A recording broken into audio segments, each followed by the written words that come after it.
여러분, 요한복음이 우리에게 던지는 도전도 동일합니다.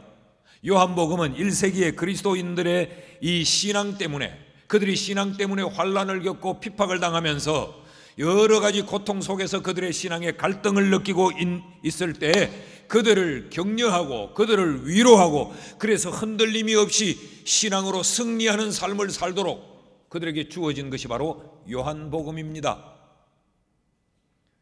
그런데 그 요한복음의 내용이 뭐냐? 복음을 통한 믿음이에요. 일상적으로 이런 경우에는 우리가 어떤 말로 위로하고 어떤 말로 격려하고 그들에게 잘한다 잘한다 칭찬하고 격려하는 것이 보통인데, 그들을 격려하고 그들을 신앙에서 승리토록 하기 위해 쓰여진 그 내용이 복음에 대한 믿음을 강조하고 있다는 것이죠. 요한복음을 우리가 쭉 생각하는 동안 잊지 말아야 될 것은 요한복음 20장 31절 첫 번째 시간에 전했던 말씀입니다. 이 말씀 같이 한번 읽으시죠. 시작.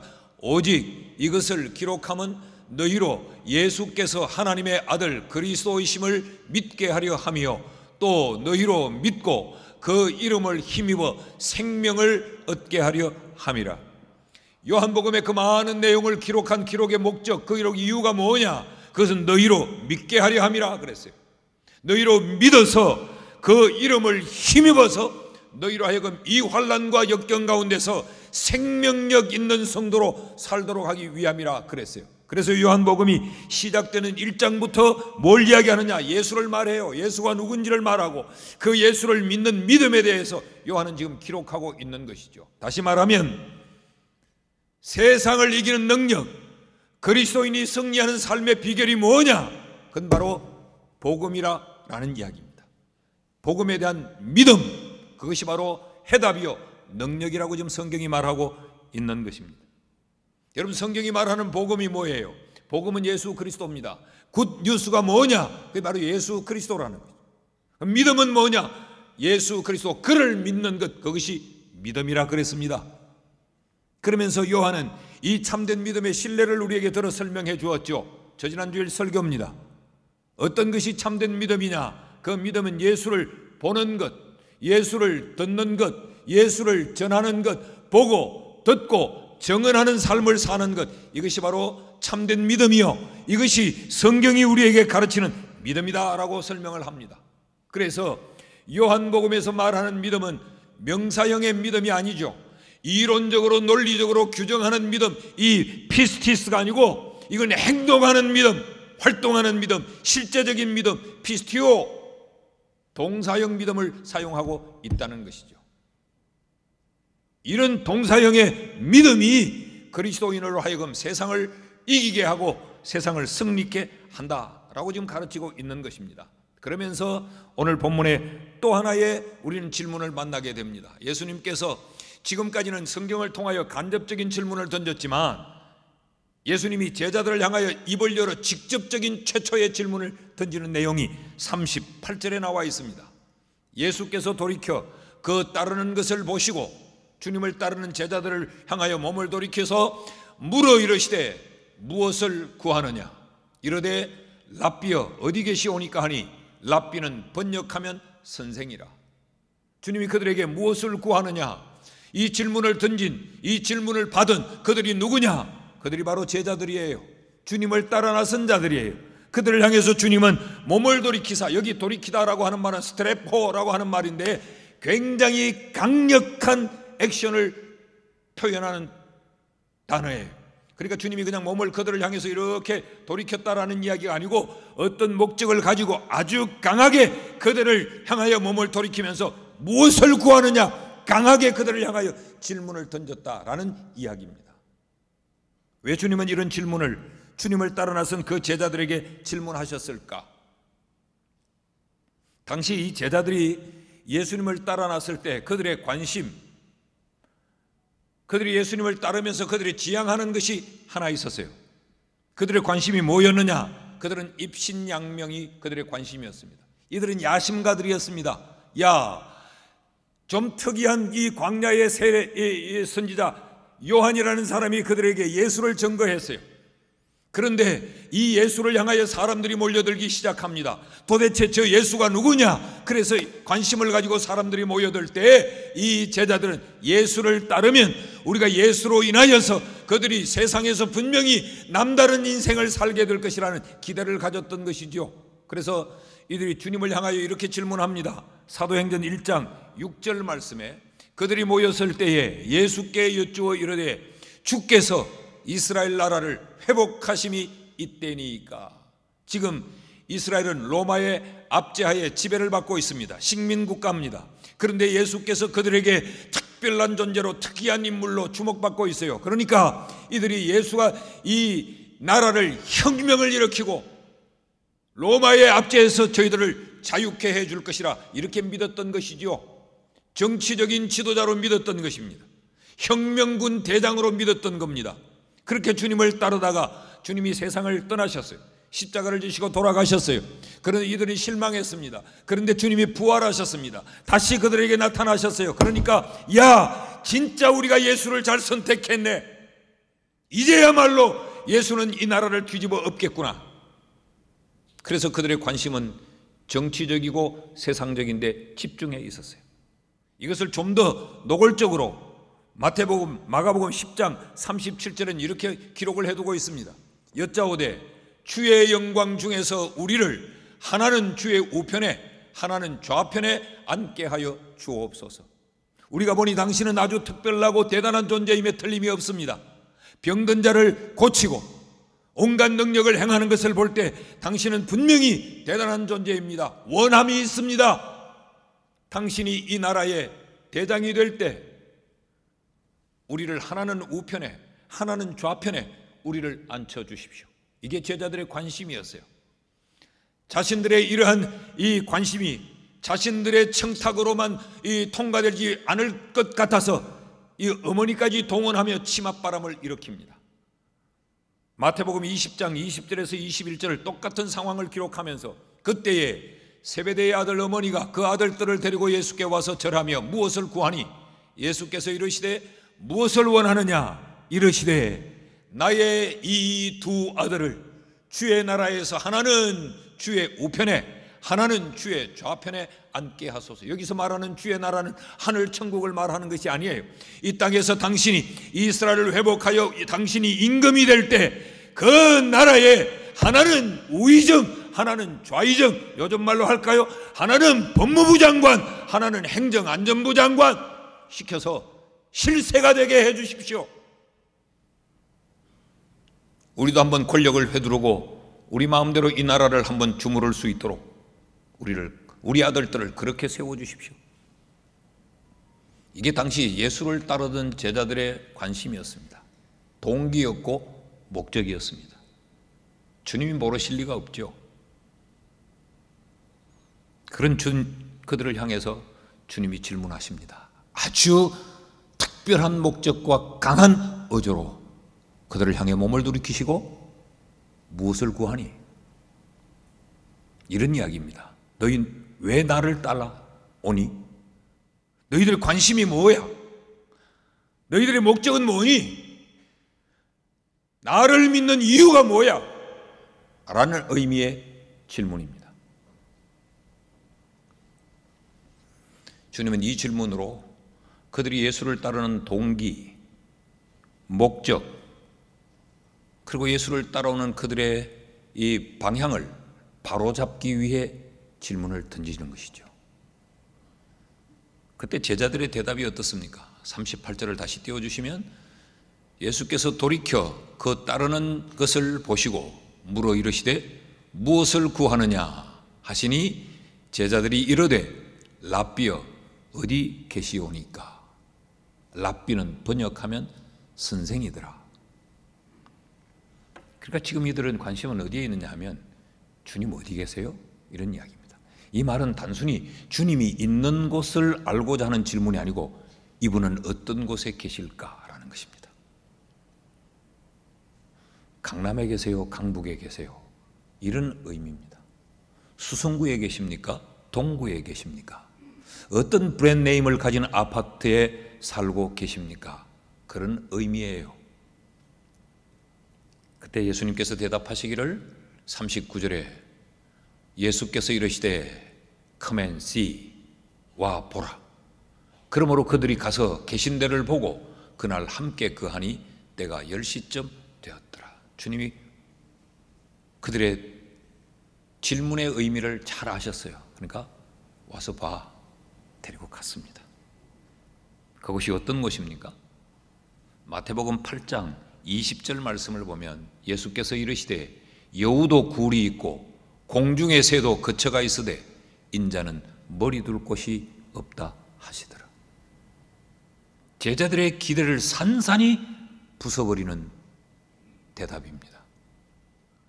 예수를 따라 나섰던 이들의 관심과 기대와는 전혀 딴판이었습니다. 그 후에 어떤 반응이 나타나느냐? 두 제자의 반응이 다릅니다. 41절을 보면 그가 먼저, 거기는 그는 안드레를 이야기합니다. 안드레가 먼저 자기의 형제 시몬을 찾아 말하되 우리가 메시아를 만났다 하고, 메시아는 번역하면 그리스도라, 내가 메시아를 만났다라고 말을 했어요. 그런데 오늘 이 성경을 기록한 요한은 아무런 대답이 없이 침묵하고 있습니다. 실망했다는 말입니다. 더 이상의 할 말이 없다는 거죠. 기대를 완전히 저버렸다는 이야기입니다. 자, 이런 요한을 주님은 3년이라는 세월 동안 주님 곁에 두셨습니다. 그리고 특별히 베드로와 야고보와 요한, 이 세 사람을 주님 가까이에 두시고 변화산에도 데리고 가시고, 급기야는 주님이 십자가에 달려 숨 넘어가실 때 이 요한에게 예수님의 어머니 마리아를 부탁합니다. 내 어머니를 네게 부탁한다. 무슨 이야기예요? 그 3년이라는 세월 동안 이 요한의 믿음이 다져졌다는 이야기죠. 주님이 원하시는 대로 다듬어졌다는 이야기죠. 바로 그 요한이 오늘 이 요한복음을 쓰고 있습니다. 그 요한이 요한복음을 쓰면서 요한복음의 첫 장부터 그가 지금 믿음이 필요하다, 믿음이다, 믿음이다, 믿음을 말하고 있는 거죠. 얼마나 그 삶의 깊은 곳에서 부어올리는 간절한 호소인지 몰라요. 나는 어리석었다, 나는 미련했다, 나는 첫 출발이 잘못되었다, 동기가 잘못되었다, 그래서 나는 흔들렸다. 그런데 알고 보니 바른 믿음이 필요하더라. 지금 고통받고 갈등하는 그리스도인데 너희들도에게 내가 말하건대 믿음이 답이다, 믿음이 답이다. 그래서 지금 그는 믿음을 말하면서 명사형의 믿음 말고 동사형의 믿음이 필요하다고 그들에게 호소하고 있는 거죠. 이런 이야기입니다. 너희 헛된 것을 구하지 마라. 너희의 관심이 헛된 것이어서는 안 된다. 너희가 마땅히 구할 것을 구해야 되고, 너희의 믿음이 바른 믿음이어야 세상을 이기며 세상에 흔들리지 않는다라고 지금 말하고 있는 거예요. 여러분, 이 질문을, 이 동일한 질문을 오늘 이 시대를 살고 있는 여러분들을 향해 주님이 던지고 계십니다. 너희는 무엇을 구하니? 라는 겁니다. 오늘 3부 예배에 나와 예배를 드리고 있는 우리를 향해서 주님이 너희는 뭘 구해? 너희 관심은 뭐니? 주님은 우리를 향해 아주 강한 어조로 주님이 지금 질문하시는 거예요. 무엇 때문에 나 따라다니니? 내게 온 동기가 뭐니? 나를 예배하는 목적이 뭐니? 찬양대에 온 여러분아, 너희가 이 찬양대에 앉아서 나를 찬양하는 그 동기, 그 이유, 그 목적, 그 방향이 무엇 때문이니? 라고 주님이 지금 묻는 거예요. 우리의 대답이 다양할 수 있겠죠. 몰라요, 나도 왜 따르는지. 습관적으로 내가 임명받았으니 그냥 나와 앉아 있는 거요. 그럴 수 있을 거예요. 좀 잘 살아보려고요.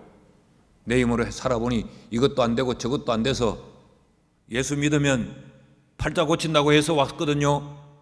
병 들어서 예수 믿으면 병 나을까 봐 왔거든요. 세상에서는 나라는 존재가 아무런 가치가 없는데 교회에 와서 어느 직분 하나 꿰차고 앉으면 내가 존재감이 있다고 말하길래 그래서 나와 직분 한 자리 차지하고 앉아 있거든요. 대답이 다양할 수 있습니다.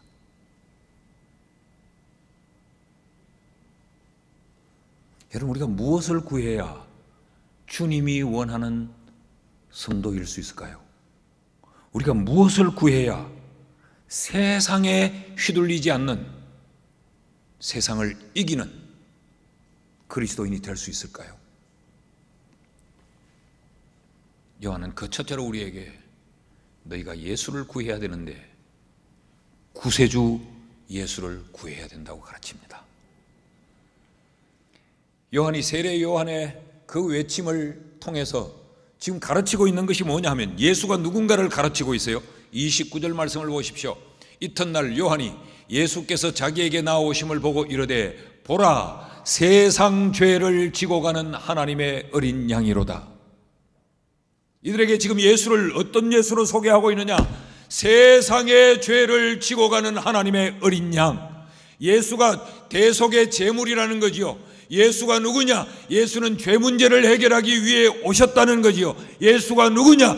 예수는 너희가 생각하는 것처럼 혁명의 왕이 아니고 세상의 군주로 온 것이 아니고 예수는 세상의 죄 문제를 해결하고 너희를 구원하기 위해 온 구세주다라고 지금 말하고 있는 것입니다. 세상 죄를 지고 가는 하나님의 어린 양 예수께서 지금 제자들에게 질문을 하는 거예요.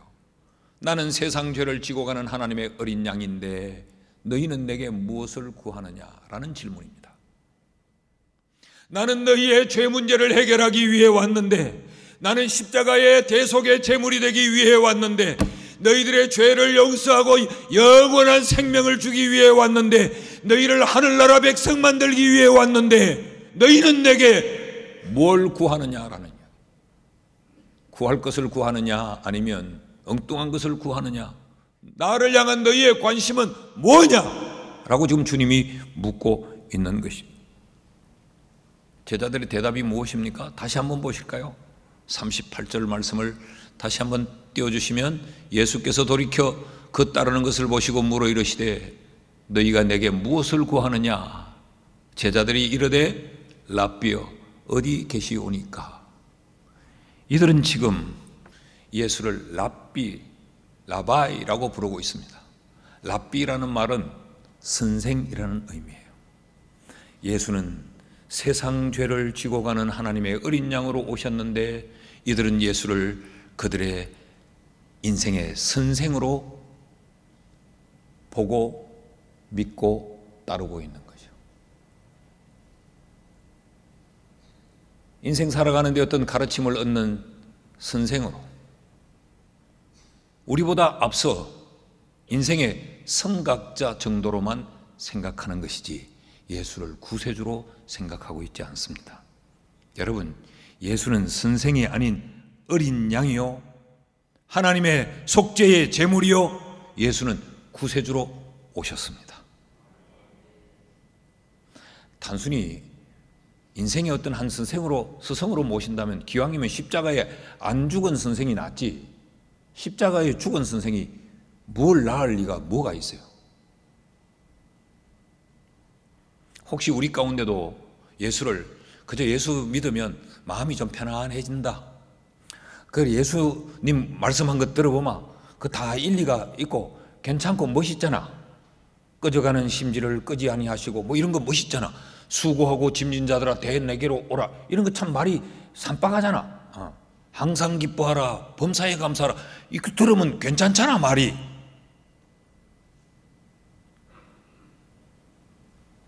우리 가운데도 혹 그렇게 생각하는 분이 계시는지 몰라요.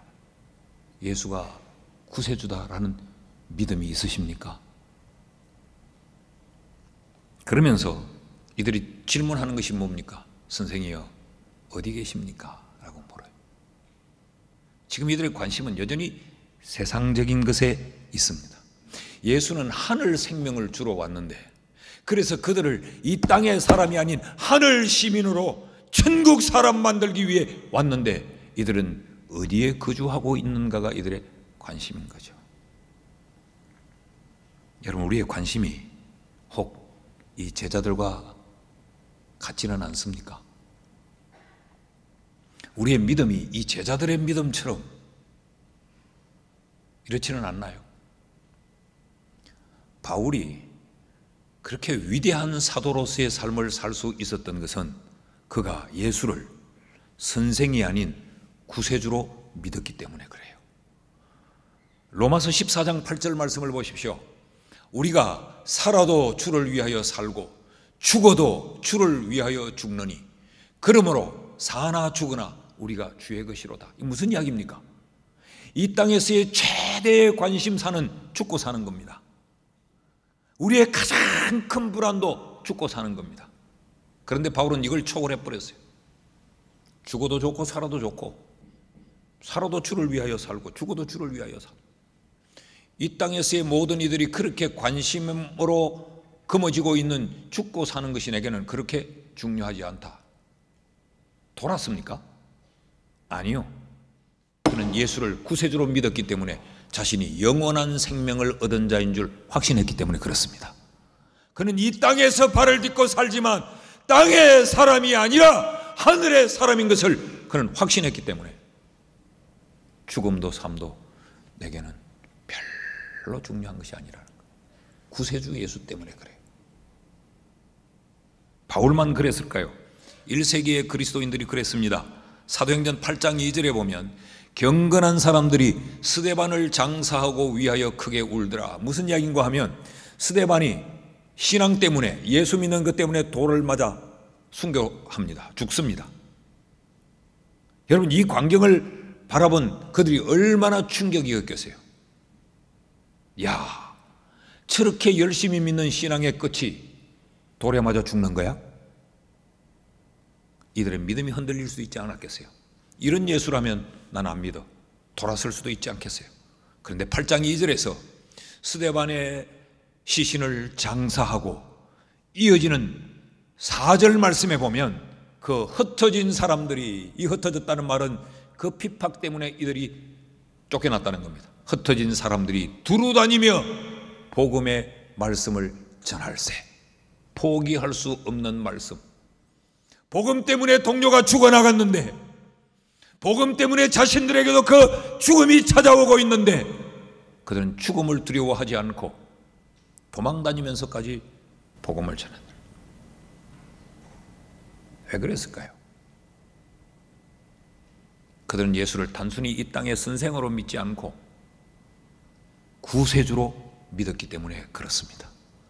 예수로 인하여 영원한 생명을 얻었기에 그들은 세상의 죽음과 삶에서 자유한 거예요.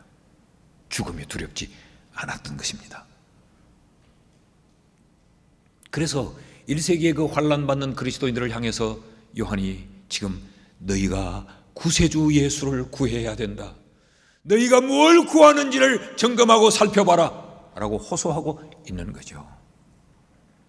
사도행전 4장 18절에서 20절 말씀도 보면요, 그들을 불러 경고하여, 그들이 누구냐 하면 예수의 제자들입니다. 1세기의 그리스도인들이에요. 그들을 불러서 경고하여 도무지 예수의 이름으로 말하지도 말고 가르치지도 말라 하니 베드로와 요한이 대답하여 이르되 하나님 앞에서 너희의 말을 듣는 것이 하나님의 말씀을 듣는 것보다 옳은가 판단하라. 우리는 보고 들은 것을 말하지 아니할 수 없다 하니. 예수 말하면 죽인다. 요즘 말로 하면 교회 가서 예배하면 죽인다 라고 말하는데도 이들은 죽음을 두려워하지 않고 우리는 하나님의 말씀을 들을 뿐이다. 우린 예배를 포기할 수 없다. 죽어도 신앙을 포기할 수 없다 라고 했다는 것이죠.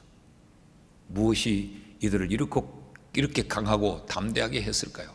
구세주 예수를 믿는 믿음 때문이었어요. 만일에 이들이 선생으로 예수를 믿었다면, 땅에서 그저 부자 되게 하는 예수를 믿었다면 스데반이 죽어나갈 때 이들이 갈등을 일으키고 돌아섰을 거예요. 이 스데반 하나 지켜주지 못하는 이런 예수 믿을 이유 없어 돌아섰을 겁니다. 그들은 복음 전하다가 매맞을 때 미련 없이 예수를 포기했을 겁니다. 그럼에도 불구하고 이들이 믿음을 붙들고 세상을 비웃듯이 감옥을 가볍게 우습게 여기고 그들의 숨통을 조여오는 그 핍박을 비웃으면서 이들은 생명을 걸고 복음을 전했던 그 이유가 뭐냐? 구세주 예수를 향한 믿음 때문이었어요. 이게 믿음의 힘입니다. 여러분, 우리 모두가 이런 예수, 구세주 예수를 구하고 믿는 성도 될 수 있기를 주의 이름으로 축복합니다. 둘째로, 성경은 우리에게 무엇을 구하라고 가르치느냐? 성령 세례를 구하라고 가르칩니다. 요한이 강조하는 것이 또 하나 있어요. 예수는 누구냐? 예수는 세상 죄를 지고 가는 하나님의 어린 양이다 라고 말한 이 요한이 예수를 또 다르게 소개를 합니다. 33절 말씀입니다. 나도 그를 알지 못하였으나, 이 세례 요한이 하는 이야기예요. 나도 예수가 누군지를 몰랐는데 나를 보내어서 물로 세례를 베풀라 하신 그의 하나님이 나에게 말씀하시되 성령이 내려서 누구 위에든지 머무는 것을 보거든 그가 곧 성령으로 세례를 베푸시는 이 예수인 줄 알라 하시더라. 그 예수가 누구라고 소개합니까? 나는 물로 세례를 베풀지만 내 뒤에 오시는 이인 예수, 그분은 성령으로 세례를 베푸는 이다 라는 말이죠. 여러분, 그렇다면 그 예수를 따르는 자는 그 예수에게 뭘 구해야 됩니까? 성령으로 세례를 베풀어 달라, 이걸 구해야 되는 거죠. 나는 물로 세례를 베풀지만 너희가 만나고 너희가 따라야 될 그 예수는 물로 세례를 베푸는 이가 아니고 성령으로 세례를 베푸는 이야. 그렇다면 그 예수를 따르는 동기, 그 예수를 따르는 목적, 이게 분명해야 돼요. 예수로 인하여 성령으로 세례를 받는 것. 요한의 강조점이 뭐냐 하면, 나한테 물세례 받은 것이 그것이 전부이면 그건 안 된다는 거예요. 반드시 예수에게 성령으로 세례를 받아야 한다라는 이야기지요. 왜 성령의 세례를 받아야 되느냐? 고린도전서 12장 3절 말씀에 이렇게 가르칩니다. 그러므로 내가 너희에게 알리노니 하나님의 영으로 말하는 자는 누구든지 예수를 저주할 자라 하지 아니하고 또 성령으로 아니하고는 누구든지 예수를 주시라 할 수 없느니라. 성령의 세례를 받지 않으면 예수를 선생으로는 믿을 수 있을지 모르지만 예수를 주인으로 믿을 수는 없습니다. 예수를 따라다니는 구경꾼일 수는 있지만, 예수의 팬일 수는 있지만 예수의 제자일 수는 없어요. 여러분은 예수의 팬입니까? 제자입니까? 구경꾼입니까? 제자입니까? 성령의 세례를 받아야 예수를 내 인생의 주인으로 모실 수 있는 거예요. 예수가 내 인생의 주인이 되면 내 인생을 주인된 예수가 컨트롤합니다. 그러나 예수를 주로 믿고 따르지 않으면 우리는 따라다니면서도 늘 내 인생은 내가 주장을 하는 거예요. 그러니까 예수님이 우리의 인생을 아웃 오브 컨트롤, 조정할 수 없어요. 고장나버린 거예요. 예수를 믿으면서도 자존심 따라 판단하고, 예수를 믿으면서도 내 기분 따라, 내 지식 따라, 내 경험 따라 내가 다 판단하고 결정하고 모든 걸 선택해버린 예수가 주인 될 수 없는 거예요. 성령으로 세례를 받은 자는 예수를 주인으로 모실 수 있기 때문에 그 삶이 달라진다는 거죠. 세상의 환경이, 상황이 어떻든 간에 거기에 의해 영향받지 않는다는 거죠. 그래서 요한은 지금 이것을 호소하고 있는 겁니다. 로마서 8장 9절 말씀 보십시오. 만일 너희 속에 하나님의 영이 거하시면 너희가 육신에 있지 아니하고 영에 있나니 누구든지 그리스도의 영이 없으면 그리스도의 사람이 아니니라. 주님을 따라다니기는 하지만 예수 것 아니라는 거죠. 무늬만 부부지 진짜 백이 부부가 아니라는, 무늬만 목자와 양이지 진짜 목양의 관계가 아니라는 거죠. 그래서 성령의 세례를 받아야 된다라고 지금 말하는 겁니다. 뿐만 아니라 성령의 세례를 받아야 우리가 능력을 덧입게 돼요. 누가복음 24장 49절 말씀 보십시오. 볼지어다 내가 아버지께서 약속하신 것을 너희에게 보내리니 너희는 위로부터 능력으로 입혀질 때까지 이 성에서 머물러라. 성령의 세례를 받아야 우리가 능력을 덧입게 된다는 거예요. 그래야 세상을 이길 수 있습니다. 여러분, 우리가 예수 믿는데도, 매주일 예배하는데도 왜 세상에서 이렇게 엎어지고 저렇게 끌려다니고 왜 세상에 종이 되어 사느냐? 성령의 능력을 덧입지 못해서 그런 거예요. 제자들이 예수를 따라다니다가 예수님이 십자가에 달려 돌아가시자 절망해버립니다. 그래서 이들이 불안과 두려움에 사로잡혀서 문을 꽁꽁 걸어 잠가 놓고 숨어 있어요. 주님이 부활하셔서 그곳을 찾아오셨습니다. 그리고 그들에게 하시는 말씀이 요한복음 20장 21절 22절 말씀인데, 예수께서 이르시되 너희에게 평강이 있을지어다. 아버지께서 나를 보내신 것 같이 나도 너희를 보내니라. 그런데 너희에게 평강이 있을지어다, 내가 너희를 보낸다 라고 하는 것만으로 그들이 평안할 수가 없는 거죠. 그 말 한마디로 그들이 세상에 나가서 담대할 수가 없는 거죠. 그래서 주님은 이 말씀을 하시고 그들을 향하여 숨을 내쉬며 이르시되 성령을 받으라. 성령으로라야 평안을 누릴 수 있다는 겁니다. 성령으로라야 주의 일을 감당할 수 있다는 겁니다. 셋째로 우리가 뭘 구해야 되느냐? 구세주이신 예수를 구해야 되고, 성령의 세례를 구해야 되고, 신앙의 성숙을 구해야 됩니다.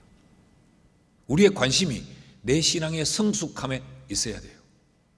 여러분, 교회 생활이 직분 따는 것에 있으면 안 됩니다. 뭐 장로대 보고 권사대 보고, 여러분 대 보면 별거 아니요. 우리가 신앙생활하는 목적이 직분 따는 데 있으면 안 됩니다. 내 신앙이 성숙하는 데 있어야 돼요. 무엇을 구하느냐고 물으셨던 그 주님이 죽게 나온 베드로를 향해서 이렇게 말씀을 하세요. 42절 말씀 보십시오. 데리고 예수께로 오니 예수께서 보시고 이르시되 네가 요한의 아들 시몬이니 장차 게바라 하리라 하시니라.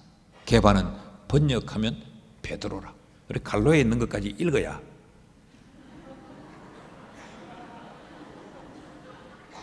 뜻이 전달이 돼요. 내가 지금 내게 올 때는 요한의 아들 시몬으로 왔다마는 장차 베드로가 될 것이다. 무슨 이야기입니까? 바뀌어야 된다는 이야기입니다. 변화되어야 된다는 이야기입니다. 자라야 된다는 겁니다. 예수쟁이로 성장해야 한다는 것이죠. 이게 주님의 원하심입니다. 이름이 바뀌듯 삶이 바뀌어야 되는 거예요. 육의 사람으로 왔다가 예수를 따르게 되면 영의 사람으로 바뀌어져야 되고, 구경꾼으로 왔다면 제자로 바뀌어져야 돼요. 여러분은 예수의 제자입니까? 예수의 팬입니까? 야망과 허영과 욕심을 가지고 예수께 왔다면 그 예수 만나고 난 이후 믿음을 재산으로 삼고 예수 그리스도를 비전으로 삼는 인생으로 그 인생이 성숙되고 바뀌어져야 됩니다. 디모데전서 4장 15절을 보면 바울이 디모데에게 이 모든 일에 전심전력하여서 너의 성숙함을 모든 사람에게 나타나게 하라. 신앙의 성숙을 위하여 전심전력하고 사람들에게 네가 신앙이 성숙한 것을 나타내 보여라는 거죠. 신앙의 연륜 자랑하지 말고, 직분 자랑하지 말고 신앙이 얼마나 성숙했는가를 자랑해라. 여러분, 신앙은 반드시 자라야 됩니다. 성숙해야 됩니다. 근데 우리는 이렇게 내 신앙의 성숙함을 나타내기보다는 우리는 숨기고 살지 않습니까? 교인들 중에 보면 이순신 성도들이 너무 많아요. 이게 무슨 이야기인가 하면, 이순신 장군이 적의 화살을 맞고 돌아가실 때 이랬다잖아요. 나의 죽음을 알리지 마라 그랬다잖아. 오늘 교인들 가운데 나의 믿음을 알리지 마라, 그래서 자기가 예수 믿는 걸 숨기고 사는 이순신 집사들이 많아요. 아무에게도 내가 교인이라는 것을. 아니요, 여러분, 세상을 향해서 커밍아웃 해야 됩니다. 나는 그리스도인입니다. 그리고 그들 앞에 예수 믿는 사람답게 살아야 돼요. 이게 우리가 구해야 될 것입니다. 오늘 우리의 관심이 어디에 있습니까? 내 신앙의 성숙함에 있습니까? 야, 내가 작년보다 금년에 내가 봐도 내가 조금 영적인 사람인 된 것 같아. 내가 한 5년 전보다 지금 비교해 보니까 그래서 내가 조금 변한 것 같아. 그래도 아이고, 내가 작년하고 금년하고 비교해 보니까 금년에는 예배 볼 때 내가 3번밖에 안 졸았어. 작년에는 10번 졸았는데 내 조금 변한 것 같지 않나? 가족들이 여보, 당신 조금 예수 믿는 사람 같아 보여 요즘. 이래야 되는 겁니다.